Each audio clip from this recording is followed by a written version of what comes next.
Bonsoir et bienvenue dans votre journal de l'Afrique à la une. Ce soir, ce nouveau bras de fer au Sénégal entre Bassirou Diomaye Faye et Ousmane Sonko. Le Conseil constitutionnel a invalidé la loi qui voulait renforcer le contrôle du Parlement sur les fonds spéciaux. Une décision aux lourds enjeux politiques. Nous irons à Dakar dès le début de ce journal. À la une également, cette vaste campagne d'identification lancée en Éthiopie pour mieux protéger les réfugiés. Ils sont plus d'1 million dans le pays. Tous doivent progressivement recevoir une carte d'identité. Objectif, faciliter leurs déplacements et leurs accès aux droits. Reportage à suivre. Et puis au Kenya, dans un petit village de montagne saisi par la fièvre de l'or, nous irons tout à l'heure voir à quoi ça ressemble. En cause, la découverte d'un gisement dans une rivière. Depuis, des milliers de personnes affluent dans l'espoir de faire fortune. Une ruée soudaine face à laquelle les infrastructures ne suivent pas, vous le verrez. On commence ce journal au Sénégal, donc, avec ce nouvel épisode de la confrontation entre Bassirou Diomaye Faye et Ousmane Sonko. Le Conseil constitutionnel a invalidé mardi soir une proposition de loi qui voulait renforcer le contrôle du Parlement sur les fonds spéciaux du nom de ces crédits directement gérés par l'exécutif. Une décision très politique, donc, sur laquelle revient notre correspondant à Dakar, Eliman Dao. Dans sa décision, le Conseil constitutionnel insiste sur le fait que la gestion de ces fonds spéciaux, autrement appelés fonds politiques ou même caisses noires, était l'apanage exclusif du pouvoir exécutif et que le législatif ne pouvait demander un contrôle sur l'utilisation de ces fonds. C'est ici une nouvelle illustration du différend politique entre le président Bassirou Diomaye Faye et son ancien Premier ministre, désormais président de l'Assemblée nationale, Ousmane Sonko. Le PASTEF, la formation politique d'Ousmane Sonko, n'a pas tardé à réagir à travers un communiqué signé de son groupe parlementaire. Le PASTEF qui accuse le président sénégalais d'utiliser ses instruments de blocage et de ne pas respecter ses promesses électorales, au moment où la formation politique du chef de l'État sénégalais, Kiraï, affirme qu'il s'agit ici d'un énième revers du PASTEF, car il faudrait bien le rappeler, le 5 juillet dernier, les 7 sages du Conseil constitutionnel avaient déjà invalidé une proposition de loi du PASTEF visant à rééquilibrer les pouvoirs. Le président sénégalais, Bassirou Diomaye Faye, qui s'appuie donc sur ses prérogatives constitutionnelles pour faire face à la forte majorité du PASTEF à l'Assemblée nationale, 130 députés sur 165, le chef de l'État sénégalais qui pourra, s'il le souhaite, dissoudre l'Assemblée nationale au mois de décembre prochain, ce qui impliquera la convocation de nouvelles élections législatives. On s'arrête maintenant sur l'effroi et l'incompréhension en Guinée après une découverte macabre. Ce lundi, 6 corps ont été retrouvés dans une fosse commune, ligotés, les yeux bandés. Une enquête a été ouverte par le parquet de Forêt-Caria dans le sud-ouest du pays. Mais un collectif citoyen, le Tournons la page Guinée, réclame des investigations indépendantes et transparentes. Depuis la prise de pouvoir par les militaires, le mouvement affirme documenter des exécutions extrajudiciaires présumées. Elles viseraient notamment des civils et des agents de l'État soupçonnés de déloyauté. Au Gabon, une figure du procès contre les Bongos révoquée de la magistrature. Il s'agit du procureur général Eddy Narcisse Minang. Une décision inédite dans l'histoire judiciaire du pays, prononcée par le Conseil supérieur de la magistrature en cause des accusations de malversation financière notamment. Précision de notre correspondant à Libreville, Ismaël Obiangzé. Ce mardi, le Conseil de discipline du Conseil supérieur de la magistrature a en effet rendu des sanctions sévères, en tête Eddy Minang, procureur général près la cour d'appel de Libreville, qui voit sa révocation proposée, une décision lourde mais pas applicable dans l'immédiat. Maintenant, c'est au Conseil supérieur de la magistrature de trancher, selon les indiscrétions de l'audience. 2 dossiers étaient examinés contre lui, l'un sur une affaire financière impliquant des opérateurs économiques chinois d'un montant de 4 milliards de francs CFA. Le second, une tentative présumée d'interférence dans une enquête pour surfacturation au ministère de l'Éducation nationale. Minang aurait usé de son entre-gens pour court-circuiter les investigations. Mais Minang n'était pas seul sur la sellette. Une dizaine de dossiers étaient inscrits au rôle de l'audience. Parmi les magistrats concernés, Bruno Obiangvé, ancien procureur de la République près le tribunal de première instance de Libreville, Il écope d'un an de suspension. Toutes ces sanctions interviennent dans un contexte où les autorités affichent leur volonté d'intensifier la responsabilité au sein des institutions judiciaires. C'est donc une affaire à suivre, car la décision finale appartient désormais au chef de l'État, Brice Clotaire Oligui Nguema, par ailleurs président du Conseil supérieur de la magistrature.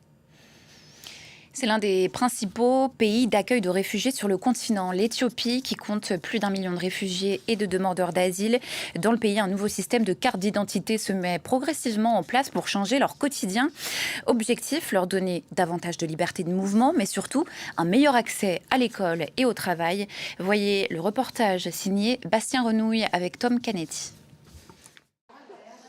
Ces réfugiés vont être enregistrés dans la base de données nationale de l'Éthiopie. Avant ce nouveau système, seul un morceau de papier permettait de les identifier dans le camp où ils vivent. What is your name? Cette famille aura désormais accès à l'éducation et à la santé. Les réfugiés pourront aussi travailler et se déplacer librement. Nous avons déjà délivré 120 000 cartes d'identité et le processus est en cours pour 400 000 réfugiés. L'objectif de cette campagne, les intégrer à la société éthiopienne. Un projet particulièrement important pour les habitants de ce camp à la frontière somalienne. Zara a perdu une partie de sa famille quand le groupe islamiste Al-Shabaab a pénétré dans son village. Depuis sa fuite, elle tentait de survivre. Aujourd'hui, elle gère une boutique et vend des sucreries à la communauté locale. Grâce à cette carte d'identité, je ne suis plus uniquement une réfugiée. Même mes 2 fils, qui sont tout juste diplômés, peuvent chercher du travail. Pour répandre l'utilisation de ce nouveau document, les autorités font appel au chef communautaire du camp qui représente 15 000 personnes. Les responsables du programme expliquent qu'ils peuvent désormais obtenir une carte SIM. Une avancée primordiale pour ces réfugiés, dont certains vivent ici depuis plus de 15 ans. Notre politique en Éthiopie est d'ouvrir la porte aux pays voisins et au monde entier. Donc notre but principal est d'offrir les meilleurs services possibles aux réfugiés. Pour ce faire, 1 100 000 réfugiés doivent être enregistrés avant 2028. Direction l'Afrique du Sud à présent, où la xénophobie continue de gagner du terrain, notamment sous l'impulsion du mouvement anti-immigration March on March, qui fait circuler depuis quelques jours une vidéo sur les réseaux sociaux. On y voit un homme pris à partie dans un supermarché. Face à lui, un militant lui intime, je cite, de rentrer chez lui. Une scène vite devenue virale, révélatrice des tensions qui traversent le pays. Notre correspondante Caroline Dumais l'a analysée pour nous. C'est une vidéo qui a été tournée dans la province du KwaZulu-Natal, la province la plus touchée par les mouvements anti-immigration. On y voit un homme en civil entrer dans une petite boutique, les Spaza Shop comme on les appelle, s'adresser au tenancier et lui demander de rentrer chez lui.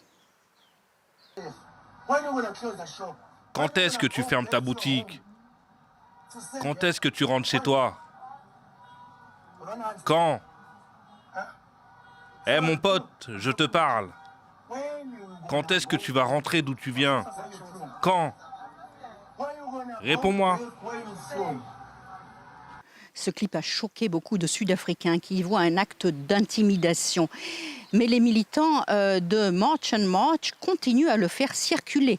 Le mouvement anti-immigration s'est donné pour objectif de faire fermer toutes les Spaza Shop sous prétexte de créer des emplois et invite indirectement à travers ce genre de vidéos ses sympathisants à contrôler eux-mêmes les identités. Les autorités sud-africaines n'ont pas réagi à ce clip, mais le ministère du Travail a annoncé des amendes plus fortes pour tous les employeurs qui avaient des salariés en situation irrégulière. Ils sont désormais passibles de près d'1 million de rand d'amende. C'est la route migratoire la plus meurtrière au monde, la Méditerranée, théâtre d'un nouveau drame. Dimanche dernier, la garde nationale tunisienne a annoncé avoir repêché 12 corps en mer après le naufrage d'un bateau transportant 15 migrants. Ce mercredi à Ben Gardan, près de la frontière libyenne, 8 d'entre eux ont été enterrés. Laurent Berstecher. Un dernier hommage pour 8 jeunes Tunisiens qui rêvaient d'une vie meilleure. Les habitants de Ben Guerdane se sont recueillis mercredi au cimetière de la ville avant d'y enterrer leurs proches, morts noyés en Méditerranée, alors qu'ils tentaient de rejoindre l'Europe. Ces jeunes voulaient un meilleur avenir. Ils se sont jetés sur la route de la mort, par le chemin difficile de la mer, à cause des conditions misérables dans lesquelles ils vivaient. Le drame est survenu en fin de semaine dernière, lorsqu'un petit bateau transportant 15 personnes a coulé au large des côtes tunisiennes. À Ben Guerdane, d'où étaient originaires la plupart des victimes, des manifestations ont éclaté samedi pour demander l'accélération des opérations de sauvetage. Mais seule une personne a pu être secourue. Lors de la cérémonie funéraire, la tristesse des proches était teintée de colère face aux éprouvantes conditions économiques qui ont poussé ces jeunes à tenter la dangereuse traversée vers l'Europe. Nous ne voulons plus de discours ni de promesses. Il faut que les personnes responsables viennent à Ben Guerdane avec des projets concrets pour créer de l'emploi. La Tunisie est depuis plusieurs années plongée dans une grave crise économique qui ne cesse de se dégrader, notamment pour les jeunes, chez qui le taux de chômage dépasse les 37%. En football maintenant, il a seulement 18 ans et il affole déjà tous les compteurs. Le Marocain Ayoub Boadi, le milieu de terrain, quitte Lille pour Manchester City. Il devient du même coup le plus gros transfert vers l'étranger de l'histoire de la Ligue 1 et le deuxième joueur africain le plus cher de l'histoire, avec un transfert donc estimé à 100 millions d'euros. Je vous propose d'écouter Ayoub Boadi. Je pense que c'était le bon moment, car je m'en sortais bien à Lille, je me sentais très bien, mais il était temps pour moi de franchir une nouvelle étape. Rejoindre Manchester City était la bonne décision à prendre, et je suis vraiment heureux et fier d'être ici. Je pense que le plus important ici, c'est de gagner. Dans un grand club, il faut gagner, et c'est exactement ce que nous allons faire. Nous allons nous donner à 100% pour atteindre nos objectifs. On termine ce journal au Kenya où la fièvre de l'or s'est emparée d'un petit village de montagne. Depuis la découverte récente d'un gisement, des milliers de personnes affluent, attirées par l'espoir de faire fortune. Une ruée vers l'or qui comporte aussi ses risques. Il y a quelques semaines encore, le village de Cheporor ressemblait à un petit havre de paix niché dans les montagnes kenyanes. Mais la tranquillité des habitants a été perturbée du jour au lendemain après la découverte d'or dans la rivière voisine. Le village s'est depuis transformé en véritable fourmilière où s'activent des milliers de personnes. J'étais en train de chercher une chèvre qui s'était enfuie lorsque je suis tombé sur des femmes qui cherchaient de l'or dans la rivière. Je me suis joint à elles et c'est comme ça que nous avons découvert de l'or dans cette zone. En quelques jours à peine, près de 10 000 personnes ont pris d'assaut la rivière selon les autorités. Des chercheurs d'or, mais aussi des négociants et hommes d'affaires venus de l'Ouganda et autres pays voisins, après avoir flairé le filon. Tout autour du village, de nombreux étals sont apparus pour subvenir aux besoins des nouveaux arrivants. Mais Cheporor manque surtout d'infrastructures pour accueillir cet afflux, soulevant des problèmes de sécurité, notamment pour les populations les plus vulnérables. Nous sommes au milieu de la forêt, en pleine montagne. Il n'y a pas de courante pour boire ni pour se laver. Et le plus grand problème, surtout pour les femmes, c'est de trouver un endroit où se loger la nuit. Après s'être rapidement propagée, la fièvre de l'or est depuis retombée.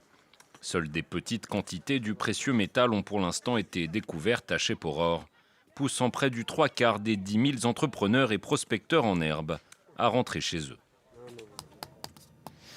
Merci pour votre attention. Restez avec nous sur France 24.